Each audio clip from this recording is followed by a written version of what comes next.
నమస్తే. Welcome to it's you TV. నేను మీ నందు. ఇవాళ మనతో పాటు ప్రముఖ ఆధ్యాత్మికవేత్త, కాలభైరవ ఉపాసకులు వాడల కోటేశ్వర శర్మ గారు ఉన్నారు. మరి గురువు గారితో మాట్లాడి ఆషాఢ మాసం స్టార్ట్ కాబోతుంది. గురు పౌర్ణమి కూడా స్టార్ట్ కాబోతుంది. అసల జూలై మాసంలో ఏ రాశి వాళ్ళకి ఎలా ఉంటుంది అని చెప్పి గురువు గారిని అడిగి తెలుసుకుందాం. నమస్తే గురూజీ. నమస్కారం అమ్మ. ఓం నమ శివాయ. ఓం నమో నారాయణాయ. ఓం దుర్గాదేవ్యై నమో నమః. హరి ఓం. ఓం అతిక్రూర మహాకాయ కల్పాంతర దహనోపమ శ్రీ అష్టకాల భైరవ దేవతాభ్యో నమో నమః. హరి ఓం. మా ఛానల్కి స్వాగతం. చూస్తున్న వీక్షకులకు, ప్రేక్షకులకు, ప్రియ భగవద్బంధులకి, సనాతన ధర్మ సంరక్షకులకి, వీక్షకులకి అందరికీ కూడా మా ఛానల్ నుంచి ఆషాఢమాస బోనాల శుభాకాంక్షలు, గురు పూర్ణిమ శుభాకాంక్షలు. 1/7/2025 నుండి 15/7/2025 వరకు పుట్టినటువంటి వారందరికీ కూడా ముందస్తుగా జన్మదిన శుభాకాంక్షలు. గతంలో వివాహం చేసుకున్న వారికి వివాహ వార్షికోత్సవ శుభాకాంక్షలు. ద్వాదశ రాశుల్లో గ్రహ గమనాల్ని ఒకసారి వీక్షింపచేద్దాం. వృషభ రాశిలో శుక్ర భగవానుడు స్వక్షేత్ర సంచార స్థితి, మిథున రాశిలో రవి గురు సంచార స్థితి, కర్కాటక రాశిలో బుధ సంచార స్థితి, సింహరాశిలో కేతువు మరియు కుజ సంచార స్థితి, కుంభరాశిలో రాహు సంచార స్థితి, మీనరాశిలో శని సంచార స్థితితో ద్వాదశ రాశుల్లో గ్రహ గమనాలు ఈ విధంగా ఉన్నాయి. మేషరాశి వారికి జూలై మాసంలో ఎలా ఉండబోతుంది గురువు గారు? సంపూర్ణంగా మేషరాశిలో ఏ నక్షత్రాలు వస్తాయనగా అశ్విని నక్షత్రంలోని 4 పాదాలు, భరణి నక్షత్రంలోని 4 పాదాలు, కృత్తికా నక్షత్రంలోని 1 పాదం కలిపితే మేషరాశి అవుతుంది. చాలా మందికి పుట్టినటువంటి కాల సమయంలో డేటా ఆఫ్ బర్త్లో లేనటువంటి కారణం వలన పేరు యొక్క మొదటి అక్షరాన్ని అనుసరిస్తూ ఆ రాశిని తెలుసుకునే ప్రయత్నం అవుతుంది. అవి ఏ అక్షరం ఒకసారి తెలుసుకుందాం. చూ, చే, చో, లా, లీ, లు, లే, లో అక్షరాల వారందరూ కూడా మేషరాశి జాతకులే. మేషరాశి యొక్క అధిపతి కుజ భగవానుడు. వీరికి 2వ స్థానంలో శుక్ర భగవానుడు స్వక్షేత్రంలో సంచారం చేయడం వలన స్వగృహాలు, వాహనాలు, నూతన వస్త్రాలు, బంగారు ఆభరణాలు, షేర్లు, క్రయ విక్రయాలు, ఆధ్యాత్మిక తీర్థయాత్ర కార్యక్రమాలు, బంధువులతో, మిత్రులతో, సన్నిహితులతో సంపూర్ణ ఆనందకరమైన జీవితం పొందాలనే కోరిక కూడా నెరవేరబోతుందమ్మా. అలాగా తృతీయంలో రవి గురు సంచార స్థితి ఉండడం వలన తల్లిదండ్రుల యొక్క సేవ, అమ్మవారి యొక్క కార్యక్రమాలు ఆశీస్సుల వలన తరతరాల నుంచి వచ్చేటువంటి ఆస్తులు కానీ, స్థిరాస్తులు కానీ, అంటే కొందరికి తాతల నుంచి వచ్చేటువంటి ఉద్యోగాలు కానీ, తల్లిదండ్రుల దగ్గర నుంచి, అంటే చాలామంది గవర్నమెంట్ ఎంప్లాయీస్కు తండ్రి నుంచి కానీ తల్లి నుంచి వచ్చే ఉద్యోగాలు వచ్చే అవకాశాలు చాలా మెండుగా ఉన్నాయి.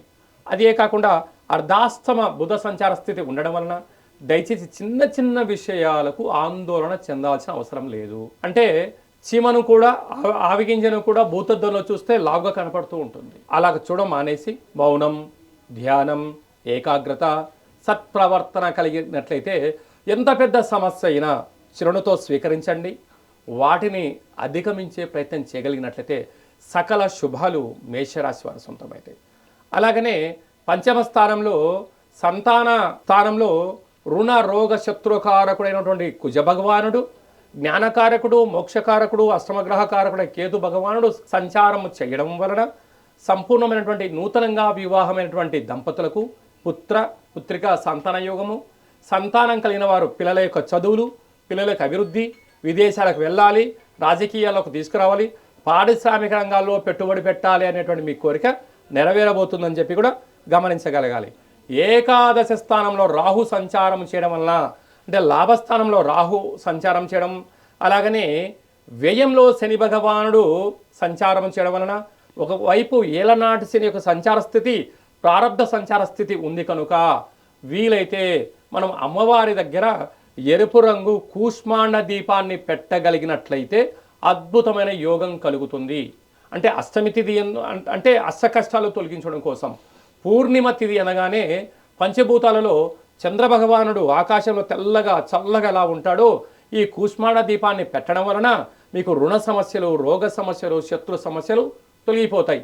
అలా కుదరలేదు తల్లిదండ్రులకు కానీ, గురువులకు కానీ, మీకు విద్య నేర్పించినటువంటి గురువులకు కానీ, లేదా మీరు ఏదైనా ఒక సంస్థలో పనిచేసేటువంటి వారికి ఎరుపు రంగు పట్టు వస్త్రాలు సమర్పించడం, భగవంతుడికి ఎరుపు రంగు పువ్వులను కానీ, ఎరుపు రంగు కుంకుమతో అర్చన చేయించి మీరు నుదుట లలాటంలో పెట్టుకోవడం వలన సకల యోగం మేషరాశి వారి సొంతం అవుతుందని చెప్పి గమనించాలి. దేవతారాధన ఏది చేస్తే బాగుంటుంది అంటారు వీళ్ళు? వీరికి సంపూర్ణమైనటువంటి ముందు తల్లిదండ్రులు సేవ, ఆదిపూజ్య మహాగణాధిపతి దుర్గామాత స్మరించడం వల్ల చాలా యోగదాయకం అని చెప్పి గమనించాలమ్మా. మనకు ఆషాఢ మాసం అనగానే విశేషంగా మనకు బోనాలు పండగలు జరగడం, గురు పూర్ణిమ కార్యక్రమాలన్నీ కూడా మనకు జరుగుతూ ఉంటాయి కనుక ముఖ్యమైనటువంటి పండగల గురించి క్లుప్తంగా సవివరంగా సంపూర్ణంగా తెలుసుకుందాం. 3వ తారీఖు 7వ నెల 2025వ సంవత్సరము ఆషాఢమాస శుక్లపక్ష అష్టమి గురువారము, హస్తా నక్షత్రము మరియు చిత్తా నక్షత్ర సందర్భంగా మరియు 10వ తారీఖు 7వ నెల 2025 ఆషాఢమాస పూర్ణిమ పూర్వాషాఢ నక్షత్రము. ఈ సంవత్సరము శ్రీ విశ్వావసునామ సంవత్సరము మరియు గురువారం రోజు రావడము చాలా విశేషంగా భావించగలగాలి. కనుక వీలైనంత వరకు పంచభూతాలకు కృతజ్ఞత, సూర్య నమస్కారము, తల్లిదండ్రులకు నమస్కారము, గురువులకు పాదపూజ, ప్రదక్షిణ, వారికి ఇష్టమైనటువంటి సత్కార్యక్రమాలు చేసి వారికి మంచి పేరు తీసుకొచ్చేటువంటి నా శిష్యుడు ఉన్నతంగా ఎదిగాడు అనేటువంటి సత్కార్యక్రమాల్లో పాల్గొనడం, వీలైతే దగ్గర ఉంటే కలిసి, శక్తి కలిగితే పట్టు వస్త్రాలు లేకపోతే పండో ఫలమో పత్రమో ఇచ్చి వారితో ఒక 10 నిమిషాలు వారి యోగక్షేమాలు ఎప్పుడైతే మనం తెలుసుకుంటామో ఆ గురుగారి యొక్క ఆశీస్సులు కలిగి, తల్లిదండ్రుల యొక్క ఆశీస్సులు కలిగి మనం ఉన్నతంగా ఎదగడానికి గతంలో మనం ఏమైనా తప్పులు చేసి ఉంటే నాయన అలా కాదు ఇలా చేయని చెప్పి వారిచ్చే సలహాలు సూచనలు మన జీవితానికి ఎంతో ఉపయోగపడతాయి అని చెప్పి గమనించగలగాలి. అలాగనే మనకు ఆషాఢ మాసం అనగానే తెలంగాణ రాష్ట్రము అంతనూ కూడా బోనాల కార్యక్రమం చేస్తూ ఉంటాం.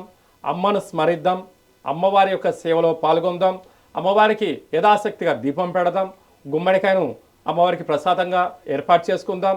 ఆ యొక్క సంపూర్ణమైన గ్రామ దేవతల యొక్క కృప కటాక్షణ వీక్షణ పొంది సకల నరదృష్టి శత్రు ప్రభావాలు తొలగిపోయి అద్భుతమైన ఐశ్వర్యాన్ని కలగాలని అమ్మవారిని కోరుకుందాం. ఈ విధంగా ఇంకనూ మనం విజయం సాధించగలగాలి అన్నట్లయితే మనకు భగవంతుడికి ఫలం, పత్రం, పుష్పం, తోయం అన్నట్లుగా తల్లిదండ్రులకు కానీ గురువులకు కానీ భగవంతుడు కానీ సమర్పించడం వలన సకలమైనటువంటి దోషాలు, గ్రహ దోషాలు, నరదృష్టి, ఈతి బాధలు తొలగిపోయి ఐశ్వర్యానికి ఆనందానికి మనమే కేంద్ర బిందువులు అవుతామని చెప్పి గమనించాలి. కనుక ఆషాఢ మాసంలో అందరము కూడా తల్లిదండ్రులకు గురువులకు గ్రామ దేవతల యొక్క ఆశీస్సులు పొందాలని కోరుకుంటూ ఆశీర్వచనం. సర్వమంగళ మాంగళ్యే శివే సర్వార్థి సాధికే శరణ్యే త్రయంబకే దేవి నారాయణీ నమోస్తుతే. హరి ఓం.